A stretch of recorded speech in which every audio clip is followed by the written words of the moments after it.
I don't know how I got here, but I'm not going to question it. A seat is a seat is a seat. I really want to welcome everybody. I'm very pleased with the turnout. Of course, it's a special event this year. This is a special meeting of the San Marino Historical Society, and I've got to admit, as president, I've been very excited with what's been going on the last 4.5 years with our book committee under the able leadership of Ave Bortz. She will be up in a few moments to introduce the committee that's been spending a lot of their free time and their waking hours working on recovering the history of San Marino such that they can present it to you in the form of what I think is an outstanding book that everybody in the Historical Society should be very proud of. Enjoy it. If you haven't read it all the way, I have read it cover to cover. So, well, including the appendices. Okay. We will have the discussion of the book committee, and then it'll be turned over to Elizabeth, who is the author, who is also a San Marino High School graduate, inaugural class of 56. So she knows San Marino, and then I will have some closing remarks and talk about future events that we're going to be doing. With that, please welcome Avi and give the entire book committee a big hand.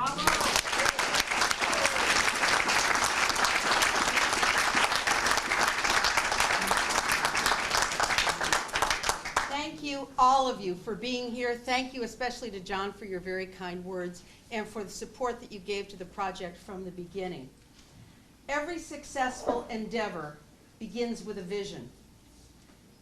For us, it was Paul Crowley who had the vision. Not only for the community-wide celebration of our 100th birthday. How many of us here will volunteer to be back for the next 100th one?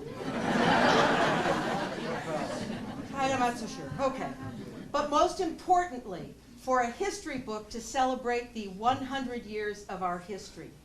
We owe Paul a large debt for providing us with the inspiration for this book. So it should be no surprise to any of you that this book is dedicated to him. If you've opened your book, you've already seen that. Judy Carter and I brought him the first book hot off the press a couple weeks ago.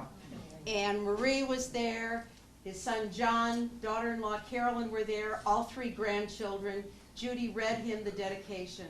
And if you ever wonder if something that you've worked on for a very, very long time and sometimes seemed almost insurmountable was worth all the effort, that was the moment. That was absolutely the moment. What I liked is after Judy read him the dedication, Marie asked Paul what he thought of it.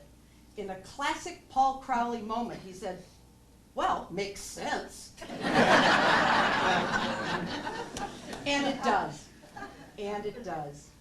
I would like to begin by thanking and recognizing my book committee. I've worked with committees for more than 40 years in a lot of different areas, in volunteers, mostly with working through education. I'm a teacher, as most of you know. Some of you even had daughters that I may have taught at one point in time. And I've worked with an awful lot of committees, but I have never, ever, ever, ever worked with a committee like the one that came together to produce this book. Each member was handpicked, each single one for a particular set of skills. And the success of the book is due in no small part to their tireless endeavors for more than 4 years. For some of us, it has been more than 5 and 6 years, and sometimes even a little bit longer, putting this together. I would like to recognize, first of all, Wayne Carter. Just raise your hand and wave. Nick Curry.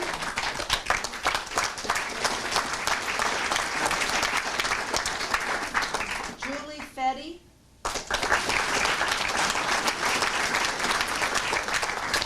Linda Molno. Shed. Ivy Sun.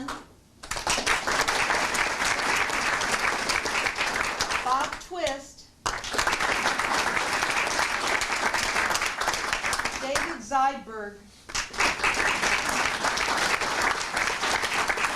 And although every single person gave far more of his time than he had ever anticipated, Judy Carter's role was integral to the success of this endeavor. We couldn't have done it without her.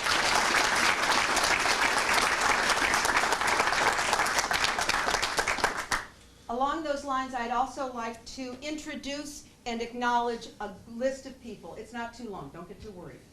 You're not squirming yet, that's a good sign, okay? But there are several people here who should be recognized for a lot of reasons. And I will give you a little bit of background in some instances. But first of all, Marie Crowley, who's here. We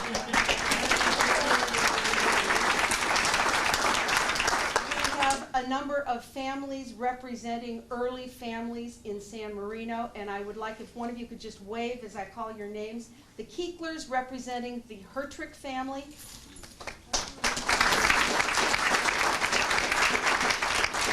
Dr. George Stoneman representing the Stoneman family.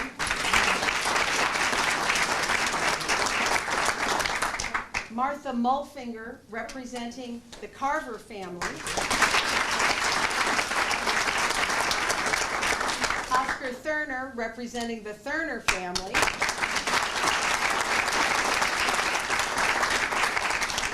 Carolyn Bourne Chapman representing the Pollard family. And several other people whose stories appear in the book. Now, how many of you have already read it? There's not a test at the end, so you can take a deep breath and relax.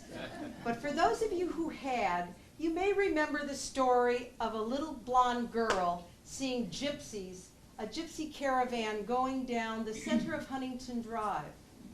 I'd like Cecilia Gudeman-Haupt to please wave. She was a graduate of Huntington School, 1932. And she is an author in her own right. She is a prolific author, and I am pleased to say a good friend. We are so grateful to have you here. Cecilia, thank you for being with us. I would also like to introduce Jim Macchino. Jim, if you would just wave your hand. There we go. Who's here with his daughter. Jim Macchino's family had the produce concession at a little grocery store in San Marino on the corner of Huntington Drive and Ridgeway. That was where it eventually became the Huntington Pharmacy and soon will become Union Bank. Back then it was called Las Tiendas. Interesting. Okay. His family was interned during World War II. Jim volunteered out of the internment camp at Gila, Arizona. He served with the highly recognized and most highly decorated 442nd Go for Broke. Yeah. He was awarded the Purple Heart, the Bronze Star, and just recently a Congressional Gold Medal with the other survivors of the 442nd. And I did an oral history with Jim too many years ago now for me to remember. That's why I've got the white hair. So I would like you to welcome him also for sharing his memories.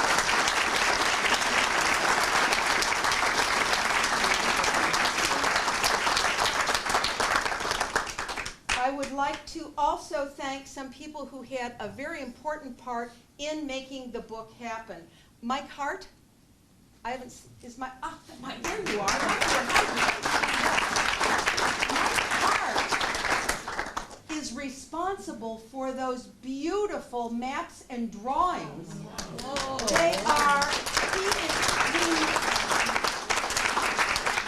He knew he was a water engineer. I knew he was an historian, but who would have known that he was also an artist? So please, thank you so much. Mike, they're beautiful, and I want you to have a chance to talk to him afterwards. In addition, Charlie Allen and Doreen Chen from Charlie Allen Institute. Jeff Lapidus from First Water Design. And the beauty of the book really rested in their hands. And we took their advice at every step, and we were exactly smart to do that. They did a much better job of that than we would have, so thank you very much. Jeff also took the cover picture of the old mill. So you might want to recognize that as well. just a few other people to thank, and I feel like I'm at the Emmys. And I'm not, I know. Okay, Anne Della Valle for all of her help. Don Fetty for all of his help.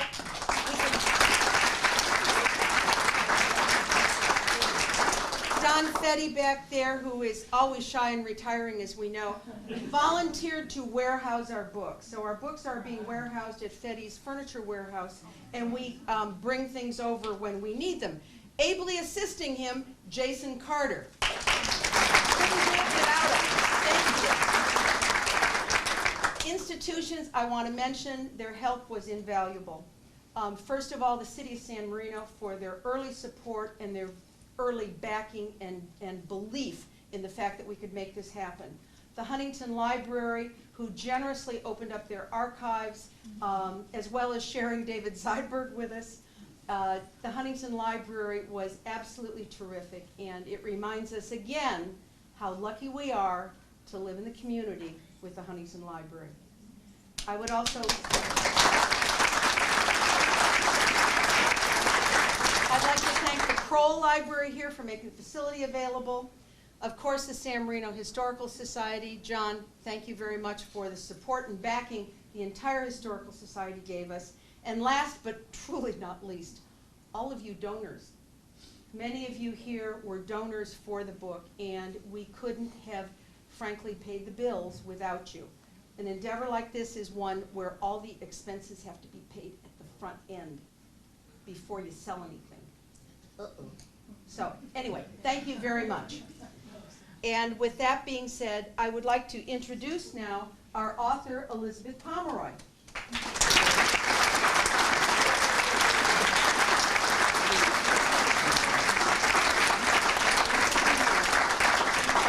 Elizabeth is the author of Lost and Found, a biography of John Muir, Pasadena, A Natural History, as well as books on the Huntington Library and on Elizabethan literature.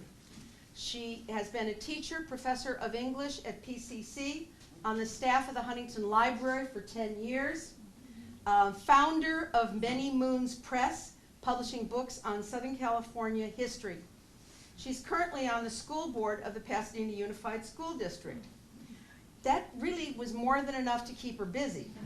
However, she was willing to write the book, she wanted to write it, and the prose that you see there is what we have to thank Elizabeth for. It is a beautiful, beautiful book, well researched, well written.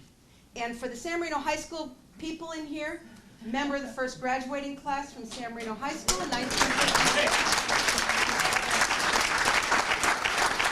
And she still wears Titan blue. So, you know, in order to celebrate. So all I can say is thank you, and thank all of you for being here. Okay.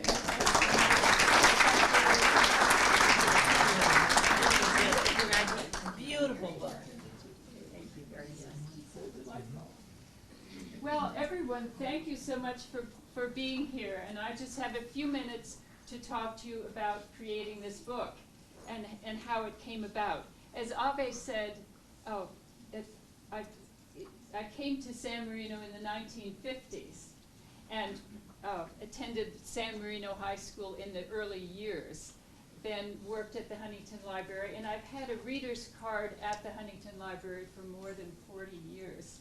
So I figured, as I toted that all up, I figured that I have been acquainted with San Marino for more than half of her 100 years.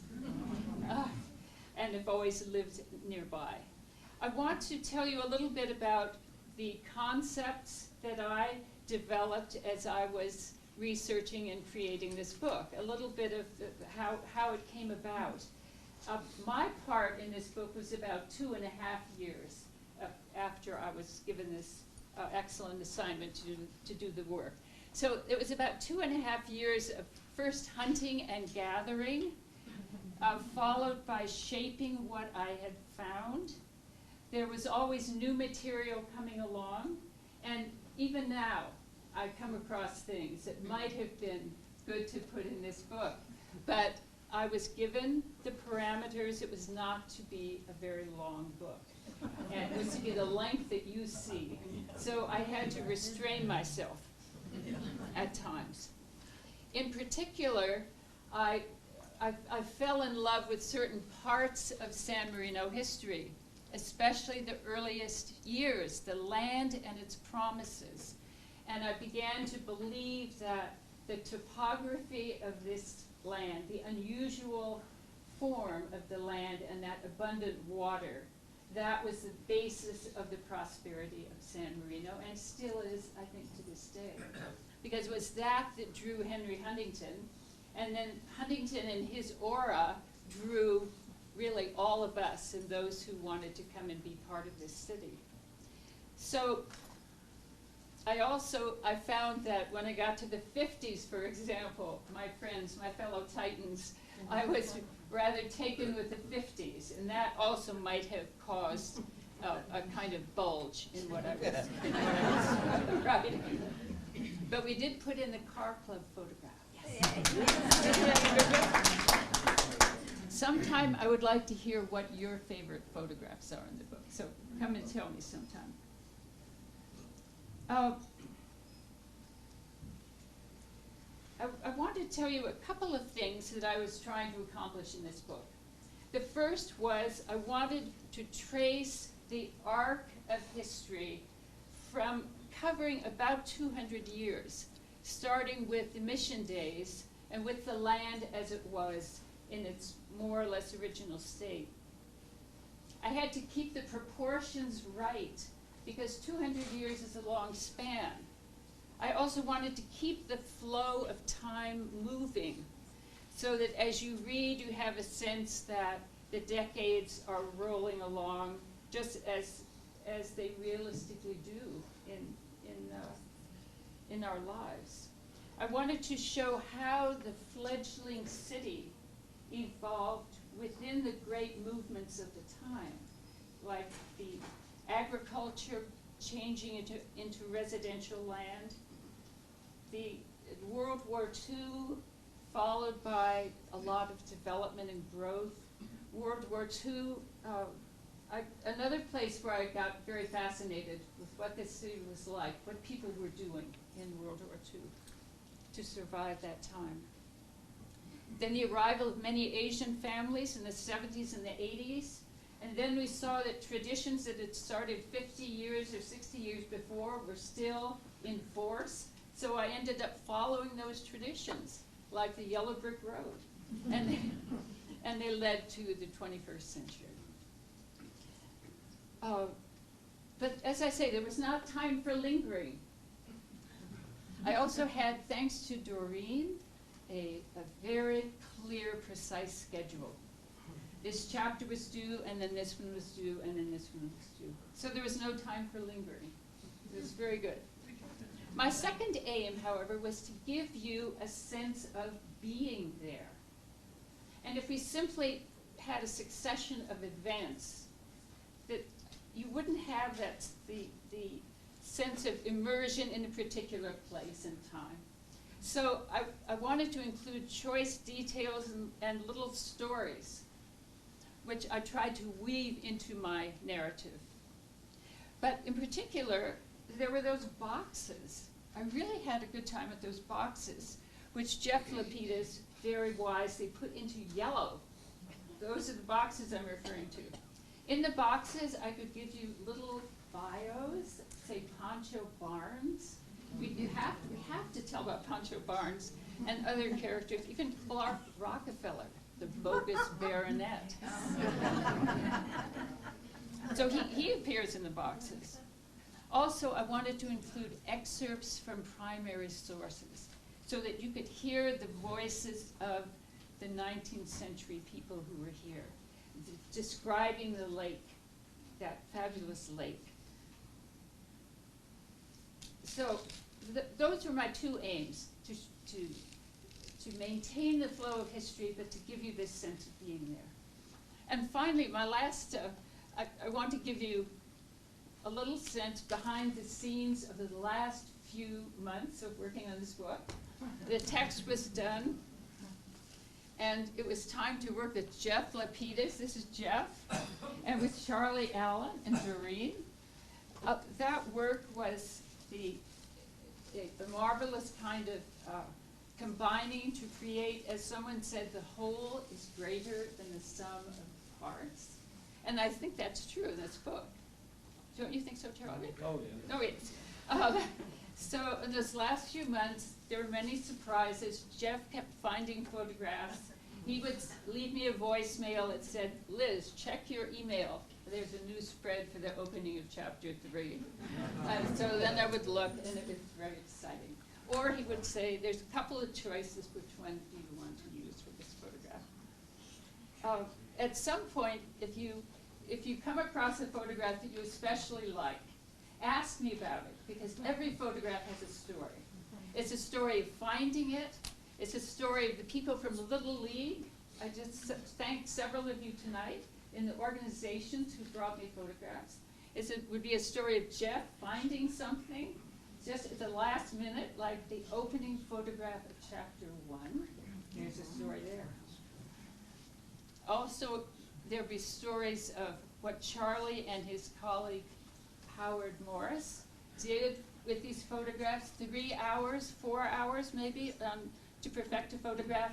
So I would go to Charlie's studio, and he would say, this is what we had to start with, and then this is what we have after 3 hours of work perfecting and refining this photograph.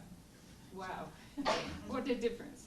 So that was the excitement and the combining, the coming together of the components at the very end. I just want to urge you a couple of things.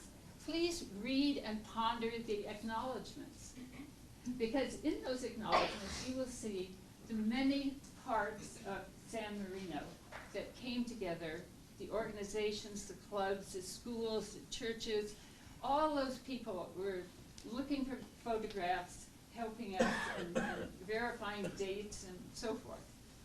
So do read the acknowledgments. I especially want to add my thanks to Nick Curry. Nick compiled all of the listings in the back of mayors, police chiefs, and so forth, and verified all of that data.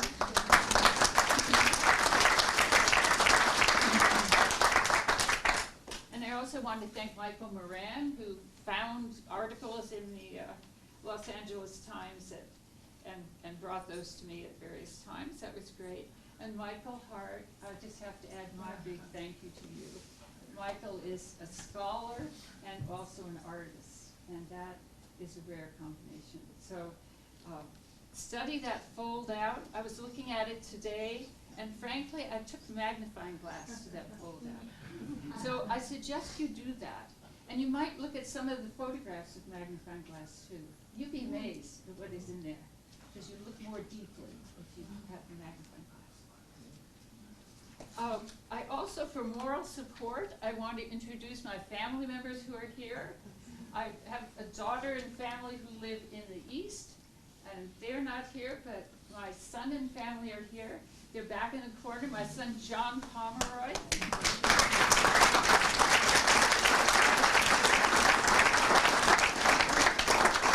My daughter-in-law, Kim Cho.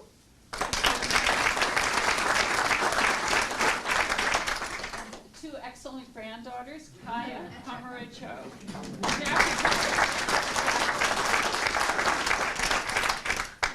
So their positive energy was very essential to all of this. So I want to leave you with 2 hopes. First of all, I hope that you will read the book from the beginning to the end. This is a book that lends itself to being dipped into, which is good. So you can open it at any point, and there's something about World War II or about Benjamin D. Wilson, or you come across that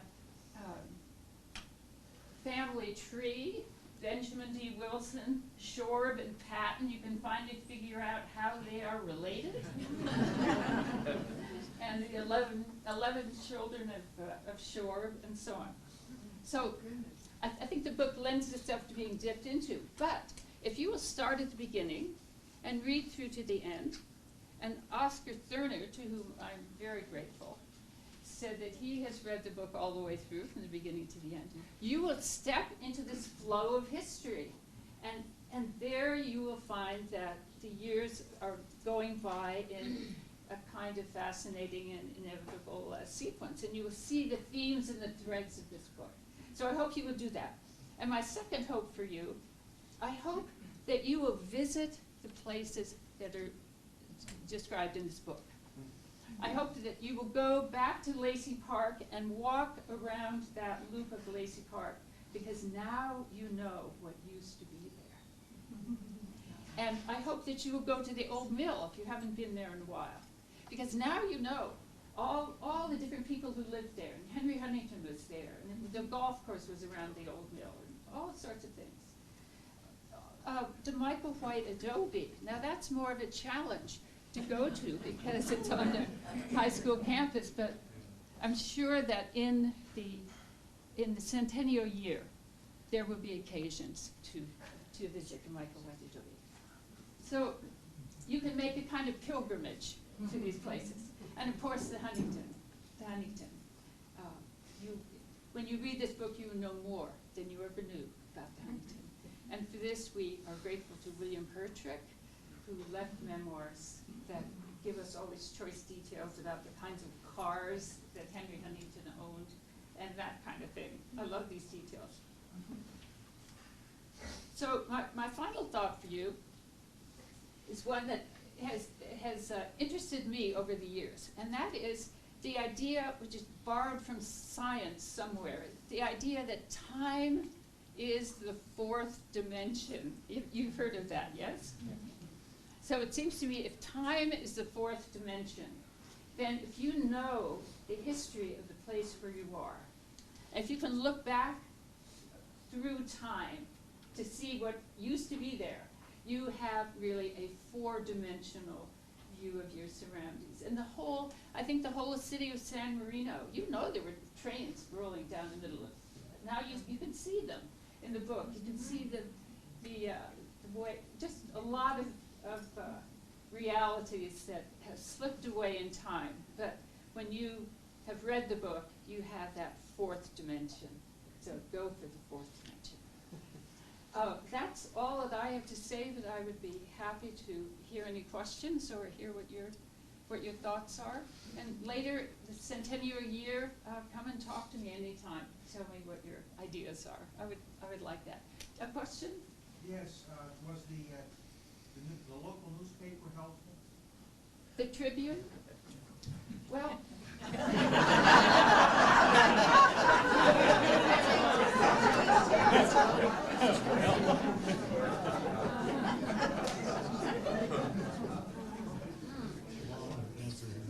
I'll tell you what was helpful was rolls and rolls of microfilm of the Tribune in this library. And the people, where's Rex, who helped me to finagle those microfilm reels. Thank you. So I looked into the Tribune quite a bit. The Tribune of today, I met, and I think there's someone here tonight who is a reporter with the Tribune. But I used the Tribune mainly in the past. Looking through there, I found my own wedding photograph in this area. I found an article saying that my mother, Mrs. Fulton Wright, was giving a tea for parents of Pomona College students, which my brother was, and so on. So, and of course a lot about our friends, our classmates, and so on. So I gathered, in my hunting and gathering, I gathered quite a bit from the Tribune. Yes, that's it. I could never understand why General Patton, who grew up here amidst this great Anglophilic atmosphere, had such a horrible attitude towards the British Army, who actually liked him. Is there any thing in his childhood, was he just sick of hearing about it, or what gave him that prejudice? Prejudice against? British. Thank you. Against Britain. This is about General Feel Patton. honored to have sat next to you. And Right. what caused his attitude toward the British? Right. given the fact he grew up in such an Anglophilic atmosphere? Well, I think that maybe you've hit upon something ironic and maybe mysterious. Now, if we look into the biographies more deeply of Patton, there might be some indication, but Montgomery. That's Yeah, the he didn't answer. like Montgomery. He didn't like Montgomery, I that's the guess answer. Montgomery liked particular him? individuals, Didn't like I guess. Montgomery. I don't know that he disliked the British, but I'm not a military historian to that extent. In fact, once young George Patton, who you see in the book on his horse Galahad, riding at the age of 10 down to school, once he left, and then he returned in 1945 and stood on the steps of the City Hall and died soon thereafter. But when he was out in the field, in the world, I was not following him at that point. I was still in San Marino. I just welcomed him back in 1945. So your question is a bit out of my sphere. That's all right, maybe someone, there might be some way. So he wants to talk about General Patton afterwards.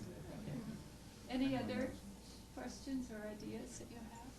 Yes. I would, as a member of the committee, I would like to thank you very much for paying attention to what we had to say about the book as it was being constructed.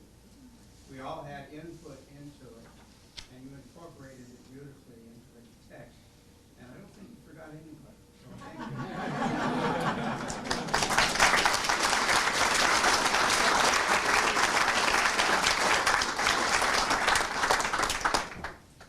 You know, it has been said that a camel is a horse that was created by a committee. So there's a lot of dynamics to working with a committee. And of course, people who live here and love this city wanted to have their people and their vision of the city be fairly represented. And that's why I said I was trying to keep the proportions right. When it came to writing about, another example, to writing about the arrival of many Asian families in San Marino, I had wonderful discussions, tea at the Colonial Kitchen, etc., with my Chinese friends and compatriots, and several of the mayors, Mayor Sun, Mayor Young, all met with me and talked about it. So I wanted that kind of thing I wanted to get right.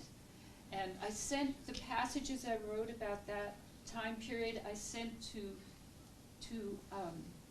Eugene Moy at the Chinese Historical Society of Southern California, and also to Susie Ling, a scholar of the whole San Gabriel Valley and how the demographics shifted. And so I sent them my pages and I said, is this right, or what would you suggest? And thank you for pointing out that, yes, I tried to listen to everything that I was hearing, really, and I hope I succeeded.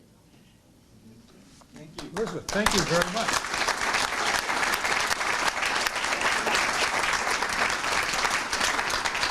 I hope you all agree that this is an outstanding kickoff to the Centennial Speaker Series for the San Marino Historical Society. Others that I want to recognize here, Avi is not only chair of the book committee, she is a past president. Jean Dryden, past president. Marilyn Peck, past president of the Historical Society. If you want to hear more, in particular, if you want to hear more about the book, my understanding is that Nick Curry and Elizabeth will be presenting at the Huntington Westerners on Saturday, October 20th at the Beckham Grill as a luncheon meeting, and I believe what you hear there is some of the outtakes, some of the things that did not get into the book. Is that fair? Okay.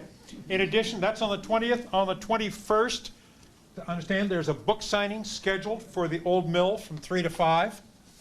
And then we've got our own series of the Historical Society. We're trying this year, instead of just doing 3 or 4 programs, we're trying to do them all the months but the summer and December. So next month, on the 22nd, we have Nat Reed, who's going to talk to us a little bit about how to preserve your own history, how to create and make your family history. Nat, you're here, I believe. Somebody told me you were here?